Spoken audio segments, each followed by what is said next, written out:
Majelis Kehormatan Mahkamah Konstitusi.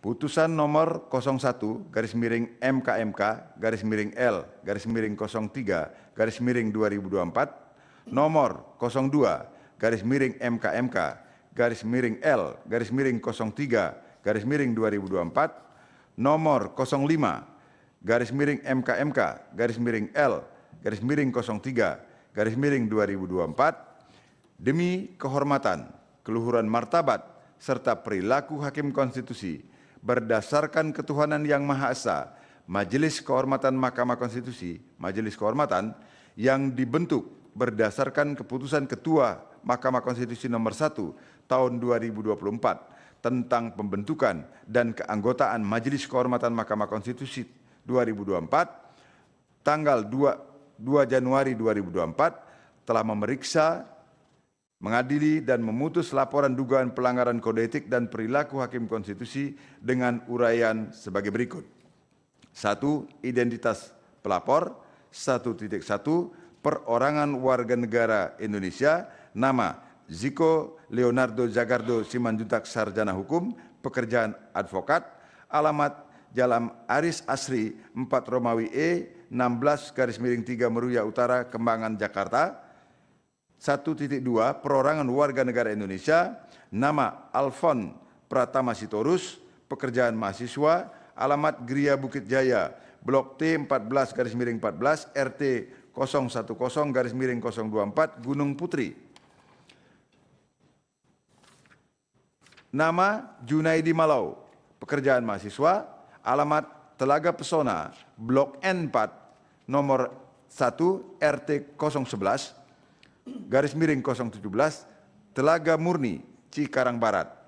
Dalam hal ini, para pelapor menunjuk kuasa hukum Dedi Rizaldi Aswin Gomo, sarjana hukum, dan Elia Dihulu, sarjana hukum magister hukum, yang memilih domisili hukum di Jalan Mampang Perapatan 11 nomor 19E Jakarta Selatan, DKI Jakarta, berdasarkan surat kuasa khusus bertanggal 16 November 2023.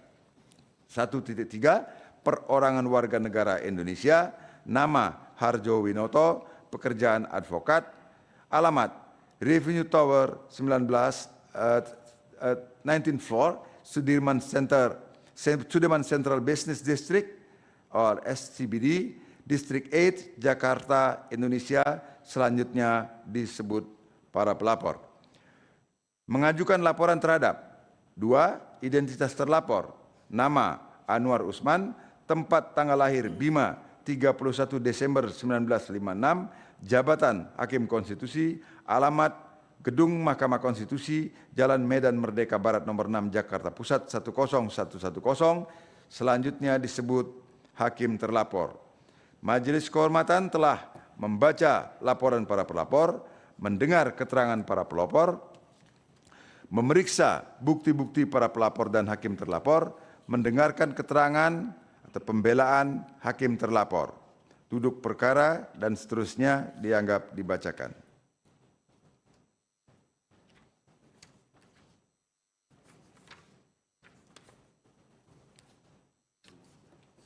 Siapa?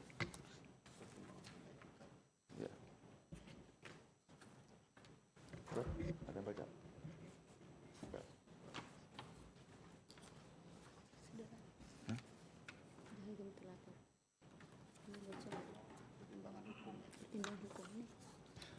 Baik, saya lanjutkan. Pertimbangan hukum dan etika.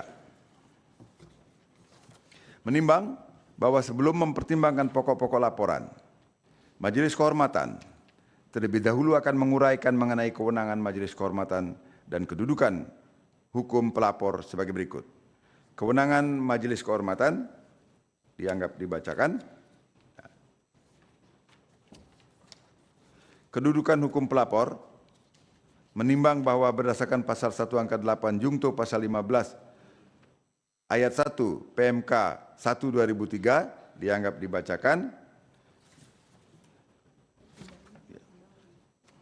Menimbang bahwa oleh karena Majelis Kehormatan berwenang untuk memeriksa dan memutus laporan akuo, dan para pelapor memiliki kedudukan hukum untuk mengajukan laporan.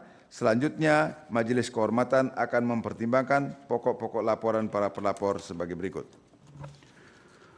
Pertimbangan Majelis Kehormatan dalam pokok laporan 5.5. Menimbang setelah memeriksa secara seksama laporan dan keterangan pelapor serta alat-alat bukti sebagaimana telah diuraikan pada bagian duduk perkara, terdapat dua hal yang pada dasarnya merupakan satu kesatuan yang tidak terpisahkan yang oleh Majelis Kehormatan dipandang relevan untuk dipertimbangkan, yaitu: 1. Apakah tindakan hakim terlapor yang menggelar konferensi pers sebagai bentuk sanggahan dan keberatan atas sanksi etik dalam putusan Majelis Kehormatan nomor 2/MKMK-L-2023 yang dijatuhkan kepada hakim terlapor melanggar Sabta Karsa Utama? Dan 2. Apakah gugatan hakim terlapor ke Pengadilan Tata Usaha Negara dianggap sebagai tindakan tidak menerima putusan Majelis Kehormatan nomor 02 MKMK-L-2023 sehingga bertentangan dengan Sabta Karsa Utama. 5.6. Menimbang bahwa sebelum Majelis Kehormatan mempertimbangkan lebih lanjut berkenaan dengan dalil-dalil pelapor, Majelis Kehormatan mempertimbangkan sebagai berikut. 5.6.1.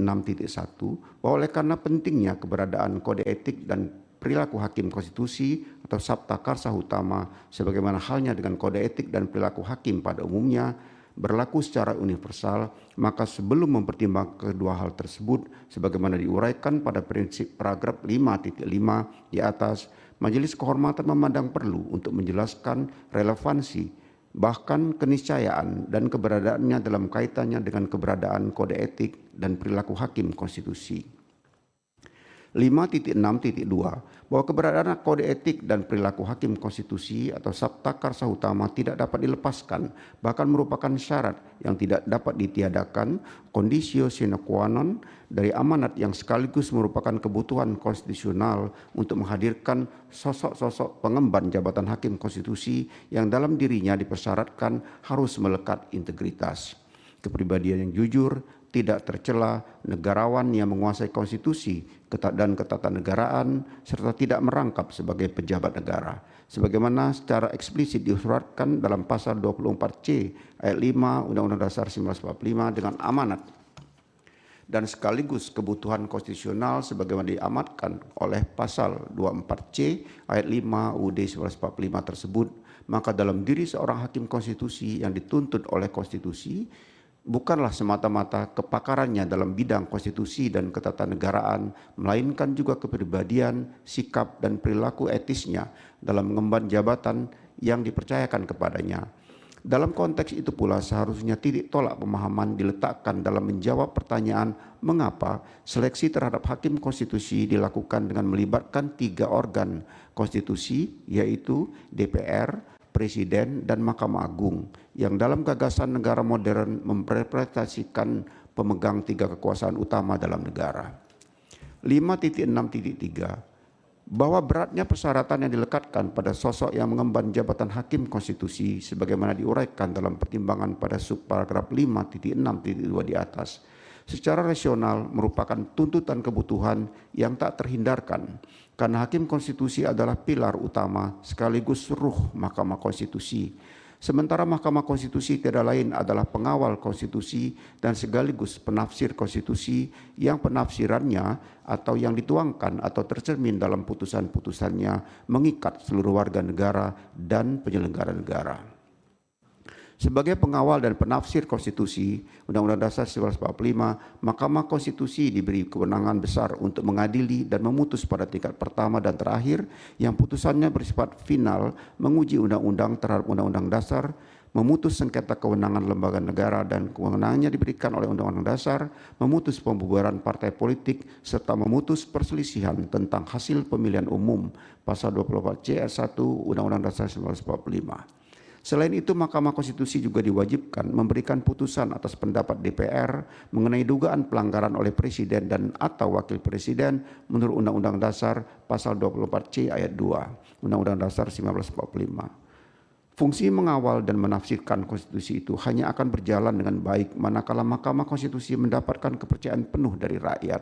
Sementara itu kepercayaan penuh rakyat hanya akan didapat manakala sosok-sosok yang memegang jabatan hakim konstitusi bukan hanya benar-benar mumpuni dalam penguasaan konstitusi dan ketatanegaraan, melainkan juga benar-benar sikap dan perilakunya menunjukkan ketaatan terhadap kode etik dan perilaku hakim konstitusi atau Sabta Karsa Utama. Bukan hanya tak kalah memeriksa dan memutus perkara, melainkan juga dalam kehidupan sehari-harinya di tengah-tengah masyarakat. 5.6.4 bahwa mengingat penting dan mendasarnya makna keberadaan kode etik dan pedoman perilaku hakim konstitusi atau Sabta Karsa Utama sebagaimana diuraikan dalam pertimbangan pada subparagraf 5.6.2 dan 5.6.3 di atas tidaklah berlebihan jika dikatakan bahwa kode etik dan perilaku hakim konstitusi atau Sabta Karsa Utama secara esensial adalah ibarat konstitusi etik bagi hakim konstitusi. Sebagai konstitusi etik sebagaimana dilayaknya konstitusi yang memiliki kedudukan mendasar dan fundamental bagi hakim konstitusi, bukan sekedar pajangan formalitas yang nir makna dan esensi. Karena itu Sabta Karsa Utama harus benar-benar internalkan atau mendarah daging dalam kepribadian setiap hakim konstitusi, sebab tanpa internalisasi demikian dapat dipastikan hakim konstitusi tidak akan berhasil meraih kepercayaan dan dukungan masyarakat yang merupakan kebutuhan mutlak bagi pentaatan dan efektivitas putusan-putusan Mahkamah Konstitusi. Manakala kepercayaan dan dukungan masyarakat tidak berhasil diraih, secara esensial, hakim konstitusi sesungguhnya telah gagal memerankan dirinya sebagai pilar utama dan ruh Mahkamah Konstitusi. Apabila kegagalan demikian berlanjut tanpa ada upaya serius untuk menanggulanginya, di antaranya dan terutama, namun bukan satu-satunya, melalui tindakan penegakan etik dan perilaku oleh lembaga atau perangkat yang diwewenang untuk itu, sebagaimana yang saat ini berada di tangan Majelis Kehormatan. Menurut penalaran yang wajar, fungsi Mahkamah Konstitusi sebagai pengawal dan penafsir konstitusi tidak akan berjalan sebagaimana yang diharapkan oleh logika desain ketatanegaraan menurut Undang-Undang Dasar 1945. 5.7 menimbang bahwa setelah mempertimbangkan substansi mendasar berkenaan dengan keberadaan kode etik dan perilaku hakim konstitusi serta keniscayaan kehadiran Majelis Kehormatan dalam konteks itu sebagaimana diuraikan pada paragraf 5.6 di atas.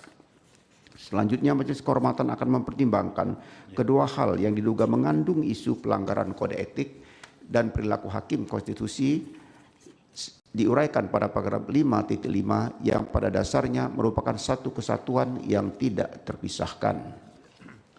5.8 menimbang bahwa para pelapor mengajukan laporan atas dugaan pelanggaran kode etik dan perilaku hakim konstitusi yang dilakukan oleh hakim terlapor berkenaan dengan tindakannya menggelar konferensi pers sebagai bentuk sanggahan dan keberatan atas sanksi etik dalam putusan Majelis Kehormatan nomor 2 MK/L/2023 yang dijatuhkan kepada hakim terlapor, ditambah keberatan atas bentuk sanksi pelanggaran etik yang diterimanya juga mendorong hakim terlapor untuk mengajukan gugatan tata usaha negara ke Pengadilan Tata Usaha Negara Jakarta terhadap keputusan Mahkamah Konstitusi Republik Indonesia nomor 17 tahun 2023 tentang pengangkatan Ketua Mahkamah Konstitusi masa jabatan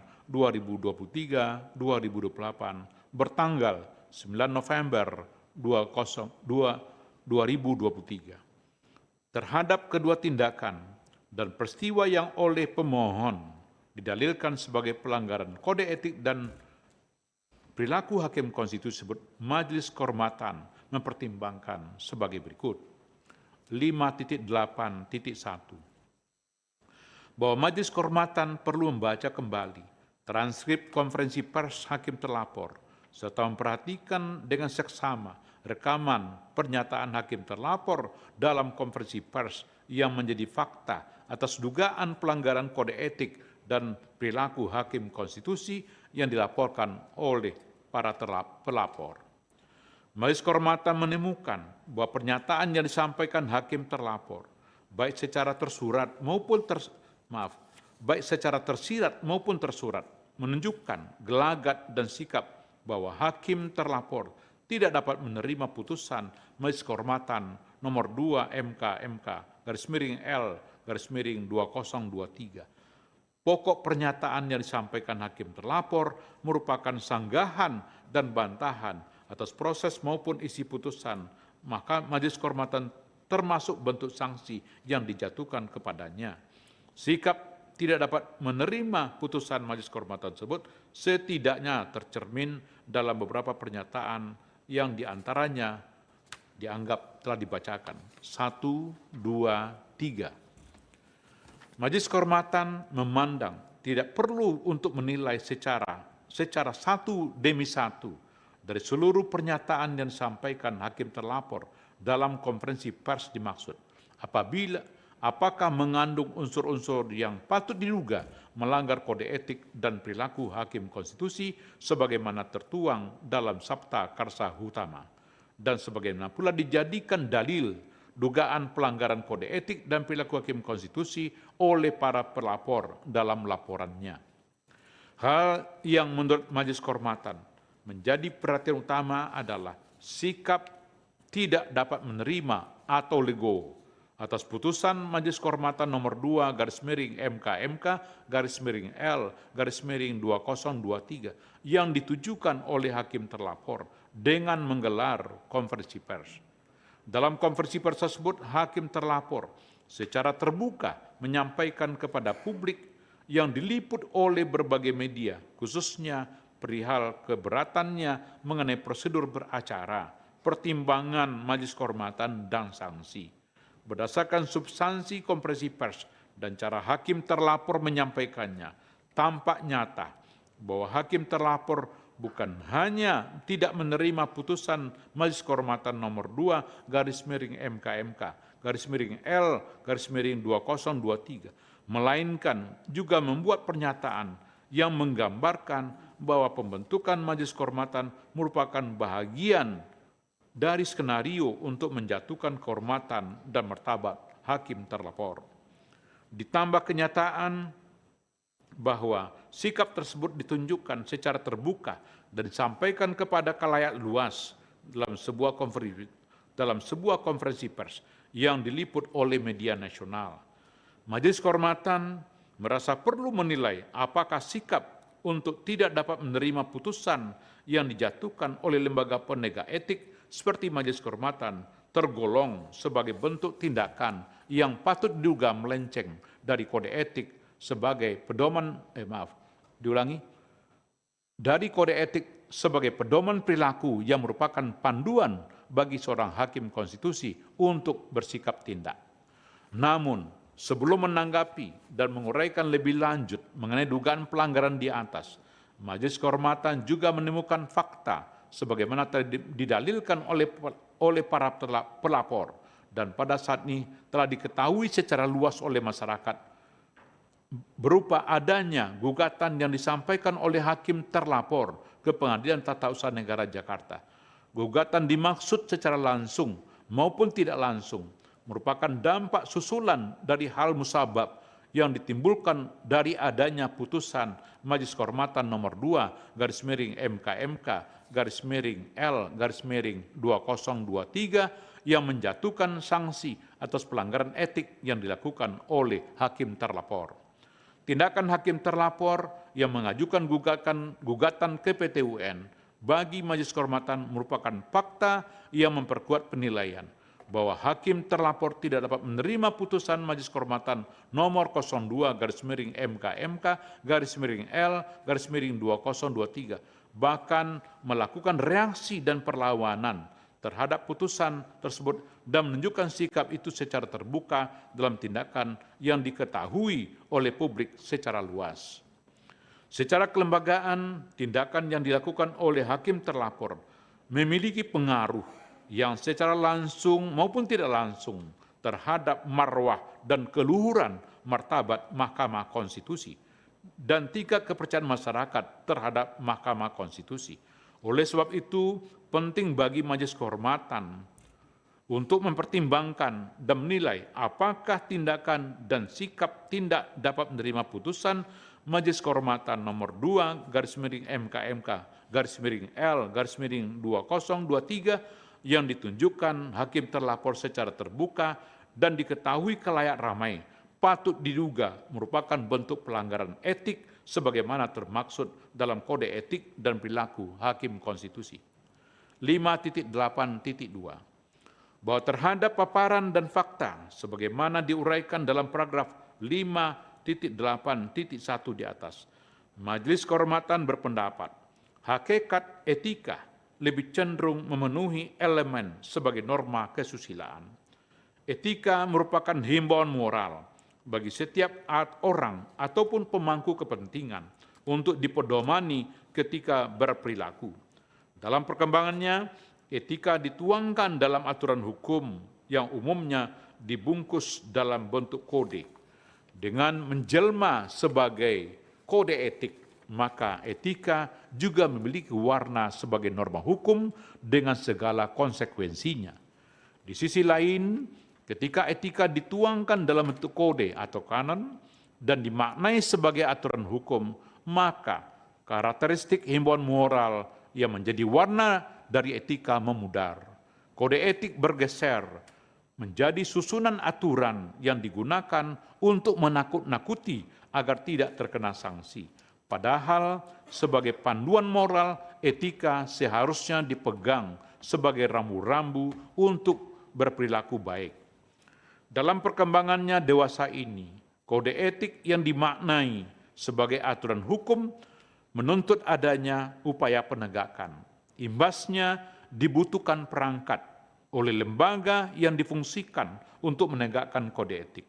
Selain itu, perangkat dan lembaga dimaksud juga dilengkapi dengan kewenangan untuk menjatuhkan sanksi agar kode etik itu ditaati dan tidak menjadikan kode etik sekedar sebagai macan kertas belaka. Namun demikian, sanksi dalam pelanggaran etik tidak boleh diartikan semata-mata dan serta-merta layaknya pemidanaan sebagai bentuk pembalasan atau retributif dan pemberi efek jera. Sanksi dalam pelanggaran etika memiliki nuansa panduan moral yang menuntut kesadaran atau konsistensi pelaku pelanggaran etika untuk kembali menaati rambu-rambu yang ditetapkan dalam pedoman perilaku dalam konteks penegakan kode etik bagi hakim. John Hastings dalam kurung 1964 pernah mewanti-wanti, telah dibacakan dan juga dianggap diterjemahkan. Berdasarkan uraian di atas, apabila dikaitkan dengan dugaan pelanggaran yang dilakukan oleh hakim terlapor, Majelis Kehormatan menemukan kejanggalan dalam sikap yang tidak dapat diterima. Saya ulangi, yang tidak dapat menerima putusan Majelis Kehormatan nomor 2/MK/L/2023 sebagaimana ditunjukkan oleh hakim terlapor. Dalam konteks hakim terlapor, sanksi yang dijatuhkan Majelis Kehormatan dalam putusan akuo tidak bisa serta-merta dimaknai sebagai bentuk pembalasan setimpal atas pelanggaran etika yang dilakukannya. Sanksi dimaksud tidak boleh dan sekaligus tidak dapat dimaknai dalam konteks pemidanaan, melainkan harus diletakkan dalam maknanya sebagai panduan moral agar hakim terlapor tidak menyimpang dan kembali berpegang pada prinsip-prinsip kode etik dan perilaku hakim konstitusi. Dibutuhkan kesadaran pribadi untuk dapat meresapi makna sanksi yang dijatuhkan atas pelanggaran etika yang dilakukan hakim terlapor.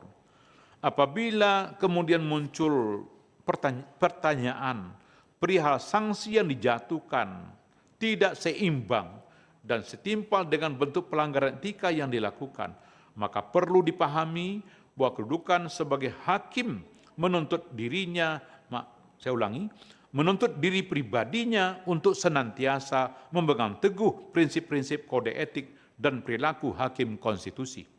Sebab kedudukan sebagai hakim, terlebih hakim konstitusi, memaksa dirinya untuk menerapkan standar moral tertinggi, the highest moral standard, sehingga benar-benar mencerminkan harapan ideal hakim sebagai wakil Tuhan di bumi, sebagaimana ditegaskan dalam prinsip kepantasan dan kesopanan butir penerapan angka 1 dan angka 2 Sabta Karsa Utama, yaitu hakim konstitusi harus menghindari perilaku dan citra yang tidak pantas dalam segala kegiatan sebagai abdi hukum yang terus-menerus menjadi pusat perhatian masyarakat. Hakim konstitusi harus menerima pembatasan-pembatasan pribadi yang mungkin dianggap membebani dan harus menerimanya dengan rela hati serta bertingkah laku sejalan dengan martabat mahkamah. Oleh karena itu, kejanggalan sikap hakim terlapor dengan menyampaikan bantahan yang menunjukkan adanya keengganan untuk mematuhi putusan Majelis Kehormatan inkasu putusan nomor 2 MKMK/L/2023 dalam pandangan Majelis Kehormatan merupakan bentuk pelanggaran terhadap prinsip-prinsip kode etik dan perilaku hakim konstitusi. Dampak lain yang ditimbulkan akibat dari sikap hakim terlapor demikian adalah turunnya citra dan wibawa Mahkamah Konstitusi di mata masyarakat. Padahal sebagaimana diuraikan pada paragraf 5.5 di atas, kepercayaan dan dukungan masyarakat merupakan kebutuhan mutlak bagi penataan dan efektivitas putusan-putusan Mahkamah Konstitusi. 5.9 menimbang bahwa berdasarkan seluruh pertimbangan hukum dan etika di atas berkenaan dengan tindakan hakim terlapor yang menggelar konferensi pers berkaitan dengan putusan Majelis Kehormatan nomor 2 MKMK/L/2023 dan mengajukan gugatan ke Pengadilan Tata Usaha Negara Jakarta terhadap keputusan Mahkamah Konstitusi nomor 17 tahun 2023, padahal keputusan Mahkamah Konstitusi dimaksud adalah untuk melaksanakan putusan Majelis Kehormatan nomor 2 MKMK/L/2023. Majelis Kehormatan berpendapat bahwa hakim terlapor telah ternyata terbukti melanggar prinsip kepantasan dan kesopanan butir penerapan angka 1 dan angka 2 Sabta Karsa Utama. Dengan demikian, Majelis Kehormatan memandang perlu untuk memberikan teguran tertulis kepada hakim terlapor dan untuk menunjukkan sikap patuhnya yang tulus terhadap putusan Majelis Kehormatan inkasu putusan nomor 2 MKMK/L/2023. 5.10 menimbang terhadap hal lain dan selebihnya tidak dipertimbangkan lebih lanjut karena tidak ada relevansinya. Kesimpulan, menimbang bahwa berdasarkan uraian duduk perkara, fakta-fakta yang telah terungkap dalam rapat dan sidang pemeriksaan, serta pertimbangan hukum dan etika di atas, dapat disimpulkan bahwa telah ternyata terdapat pelanggaran kode etik dan perilaku hakim konstitusi, inkasu prinsip kepantasan dan kesopanan butir penerapan angka 1 dan angka 2 Sabta Karsa Utama yang dilakukan oleh hakim terlapor sebagaimana didalilkan oleh pelapor. Amar putusan mengingat Undang-Undang Nomor 24 Tahun 2003 tentang Mahkamah Konstitusi yang telah diubah terakhir dengan Undang-Undang Nomor 7 Tahun 2020 tentang perubahan ketiga atas Undang-Undang Nomor 24 Tahun 2003 tentang Mahkamah Konstitusi dan Peraturan Mahkamah Konstitusi Nomor 1 Tahun 2023 tentang Majelis Kehormatan Mahkamah Konstitusi menyatakan 1. Hakim terlapor terbukti melakukan pelanggaran terhadap kode etik dan perilaku hakim konstitusi sebagaimana tertuang dalam prinsip kepantasan dan kesopanan butir penerapan angka 1 dan angka 2 Sabta Karsa Utama. 2. Menjatuhkan sanksi berupa teguran tertulis kepada hakim terlapor. Demikian diputus dalam rapat Majelis Kehormatan oleh 3 anggota Majelis Kehormatan, yaitu Idewa Gede Palguna sebagai Ketua Merangkap Anggota, Ridwan Mansur sebagai Sekretaris Merangkap Anggota, dan Yuliandri sebagai anggota pada hari Selasa tanggal 19 bulan Maret tahun 2024 dan hari Selasa tanggal 26 bulan Maret tahun 2024 dan diucapkan dalam sidang pleno Majelis Kehormatan Mahkamah Konstitusi terbuka untuk umum pada hari Kamis tanggal 28 bulan Maret tahun 2024 selesai diucapkan pukul 10:50 dan 6 detik waktu Indonesia Barat oleh 3 anggota Majelis Kehormatan Mahkamah Konstitusi yaitu Idewa Gede Palguna sebagai Ketua Merangkap Anggota, Ridwan Mansur sebagai Sekretaris Merangkap Anggota, dan Yuliandri sebagai anggota. Saudara-saudara, dengan demikian ketiga putusan telah diucapkan. Saya ucapkan terima kasih dan sidang Majelis Kehormatan saya nyatakan ditutup.